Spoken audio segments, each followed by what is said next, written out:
आज हम आर्टिकल्स के बारे में पढ़ेंगे। आर्टिकल्स दो टाइप के होते हैं, डेफिनेटिव आर्टिकल्स और इनडेफिनेटिव आर्टिकल्स। डेफिनेटिव आर्टिकल्स में इंक्लूड हो जाएगा दी, इसको हम द भी कहते हैं, और इनडेफिनेट आर्टिकल में आ जाएगा ए एंड एन। और अब हम देखेंगे कि जो डेफिनेटिव आर्टिकल है द, उसको हम कैसे यूज़ कर सकते हैं। वैसे तो आर्टिकल्स के लिए बहुत ही सारे रूल्स होते हैं, बट मैंने यहाँ पे जो set of the most basic rules हैं जो बहुत ईजिली आपको हेल्प करेंगे इनको यूज़ करने में, आइडेंटिफाई करने में, वो लाए हैं। तो हम स्टार्ट करते हैं द के साथ। Use the with specific things. आपको माइंड में रखना है कि जो डेफिनेटिव का खुद में ही मीनिंग है स्पेसिफिक। जो चीज़ हम आइडेंटिफाई कर रहे हैं, बता रहे हैं, किसी स्पेसिफिक चीज़ के बारे में बात कर रहे हैं, वहाँ पे हम हमेशा क्या लगाएंगे, द लगाएंगे, क्योंकि ये एक डेफिनेटिव आर्टिकल है। उसका खुद में ही मीनिंग ये हो जाता है कि ये स्पेसिफिक चीज़ों के लिए यूज़ होगा। For example, the carrot at the market is not fresh. अब इस सेंटेंस में आप देख सकते हो दो जगह जो है आर्टिकल लगा है। फर्स्ट है द कैरेट और द मार्केट। इट मीन्स जो हम किसी रैंडम सब्ज़ी की यहाँ पे बात नहीं कर रहे हैं, हम बता रहे हैं द कैरेट। मार्केट में और भी बहुत सारी सब्जियाँ हुई होंगी, मगर उनमें जो कैरेट हैं, द कैरेट, इसलिए जो कैरेट हैं और वो जो मार्केट में है। अब यहाँ पे आप बोलोगे कि मार्केट का नाम नहीं है।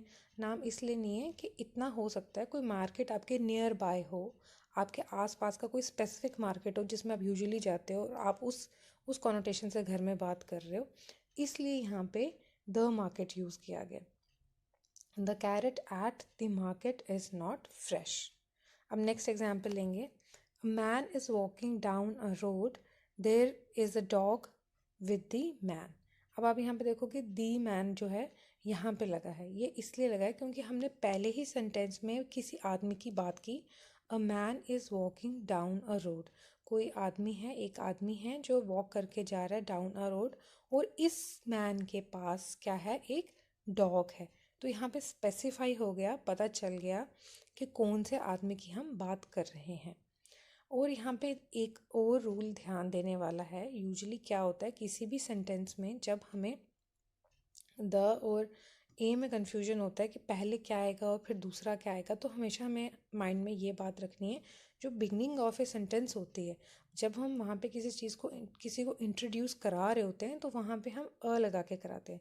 जैसे यहाँ पे इसने अ मैन बोला, अ man is walking down a road, कि कोई भी एक आदमी, रैंडम पहले बात हो रही है, एक आदमी जो है वॉक करके जा रहा था डाउन द रोड। फिर हमने उसको स्पेसिफाई किया नेक्स्ट सेंटेंस में, there is a dog with the man, और उस आदमी के साथ एक डॉग है। तो ठीक है, ये दो बातें माइंड में रखनी है कि जो द है वो स्पेसिफिक चीज़ों के साथ ही यूज़ होगा, और दूसरी बात माइंड में रखनी है कि कोई भी ऐसे दो सेंटेंसेस होंगे जहाँ पे हमें या अ और द में प्रॉब्लम हो रही है, तो याद रखना है कि फर्स्ट जो होता है, हम सेंटेंस इंट्रोड्यूस जब कराते हैं तो अ यूज़ करके कराते हैं, ए यूज़ करके कराते हैं, और उसके नेक्स्ट सेंटेंस में फिर हम द लगा के उस चीज़ को स्पेसिफाई कर देते हैं। अब यहाँ पे है कुछ रूल्स हैं कि द किसके साथ यूज़ हो सकता है और किसके साथ यूज़ नहीं हो सकता है। तो फर्स्ट हम देखेंगे कि द किसके साथ यूज़ हो सकता है। सबसे पहले तो सीज़ के आगे, जो समुंदर हैं उनके आगे हम द यूज़ करते हैं। The Pacific, the Atlantic. फिर माउंटेन्स के आगे भी हम करते हैं the Alps, the Himalayas. The island groups के आगे भी हम करते हैं, जैसे कि वेस्ट इंडीज़ हो गया, दी वेस्ट इंडीज़ हम यहाँ पे लगाएंगे। रिवर्स के आगे द नाइल, द अमेज़ॉन, और डेजर्ट्स के आगे द सहारा। ये लर्न करने वाली चीज़ है, इसको हमेशा माइंड में आपको रखना है कि इन बेसिक चीज़ों के आगे जो है हम जब भी ये हम इनको यूज़ करेंगे तो हम इनके आगे जो है द लगाने ही वाले हैं। फिर उसके बाद आ जाता है एक्सेप्शन का, एक आ जाएगा, एक ग्रुप आ जाएगा जहाँ पे हम द जो है बिल्कुल भी यूज़ नहीं करते हैं, और वो हमने अपने माइंड में रखना है। कंट्रीज़ के आगे हम द यूज़ नहीं करते, हमने कभी ऐसे नहीं लिखा I live in the India. हम हमेशा से ही ऐसे लिखते हैं आई लिव इन इंडिया। और फिर उसके बाद हम नेक्स्ट देखेंगे कॉन्टिनेंट्स के आगे द एशिया हो गया, द यूरोप। ऐसे हम नहीं लिखते, हम एशिया ही लिखेंगे, यूरोप लिखेंगे, ऑस्ट्रेलिया लिखेंगे। ये तो कंट्रीज़ हो गई। मगर जो कॉन्टिनेंट होंगे उसमें भी हम जो है वही लिखेंगे, द नहीं लगाएंगे, सीधा कॉन्टिनेंट का नाम ही लिखेंगे। फिर उसके बाद स्टेट्स हो गई, छोटी स्टेट्स जो होती हैं उसमें भी हम जो है द नहीं लगाएंगे, सिटीज़ के आगे भी नहीं लगाते, स्ट्रीट्स के आगे भी नहीं लगाएंगे, कंपनीज़ के आगे भी यूजली द नहीं लगता है। लैंग्वेजेस होगी, जैसे अगर मैं कहूँ कि आई एम लर्निंग फ्रेंच, तो अब मैं यहाँ पे ये नहीं बोलूँगी कि I am learning the French, तो हम डायरेक्टली ही लैंग्वेज के का नाम लिखते हैं, उसके आगे द नहीं लगाते हैं। कोई भी लैंग्वेज होगी डायरेक्टली ही लिखेंगे, French, German, Dogri, Hindi, English, उसके आगे द नहीं लगाएंगे। हॉलीडेज़ के आगे हम नहीं लगाते, होम के आगे, वर्क के आगे, जेल, चर्च, कॉलेज, ये कुछ ऐसे ही रूल्स हैं जो अपने माइंड में रखने हैं कि इन जब भी इनका नाम कहीं आएगा वहाँ पे द नहीं लगेगा। बट इसमें एक आध एक्सेप्शन आ जाती हैं कि जैसे हम लगाते हैं the US, the UAE, the People's Republic of China, ये एक्सेप्शन है और ये भी लर्न करने वाली चीज़ है, माइंड में रखने वाली चीज़ है कि इनके आगे द लगता है। और ये हमने माइंड में रखना है कि ये एक, जैसे द यूएस, द यूएई एक क्लब है, बहुत सारी उसमें छोटी छोटी कंट्रीज मिलके इस चीज़ को, या स्टेट्स मिलके एक बड़ी स्टेट, एक बड़ी कंट्री बनाती है। तो इसलिए यूजली उन जगहों के आगे जो है इस तरीके से द लगता है। तो बेटर है कि आप लर्न ही कर लें कि यहाँ पे the US, the UAE, the People's Republic of China आएगा, तो यूज़ करने में ईजी हो जाएगा। अब नेक्स्ट हम देखेंगे यूज़ ऑफ ए। तो इसमें हमें 4 चीज़ें माइंड में रखनी हैं कि ये यूज़ होता है फॉर जनरल थिंग्स, क्योंकि ये इनडेफिनिट है। तो जैसे हम पीछे देख रहे थे द, वो डेफिनेट था, स्पेसिफिक के लिए यूज़ हो रहा था, ये इनडेफिनिट है तो ये जर्नल के लिए, कोई भी जर्नल जो चीज़ होगी उसके लिए यूज़ हो जाएगा। नेक्स्ट हम देखेंगे for countable noun. Countable noun यहाँ पे क्या होगा, काउंटेबल का मीनिंग क्या है कि जिनको हम काउंट कर सकते हैं, 1 2 3 4 इस तरीके से जो काउंट हो सकते हैं, वो उन नाउन्स के आगे हम जो हैं इसको यूज़ करेंगे। फॉर सिंगुलर नाउन, ऑफकोर्स ए का मीनिंग ही एक होता है, 1 होता है, तो सिंगुलर चीज़ के आगे यूज़ होगा। फिर विथ कॉन्सोनेंट साउंड्स, यहाँ पे साउंड का भी ध्यान रखना है हमको।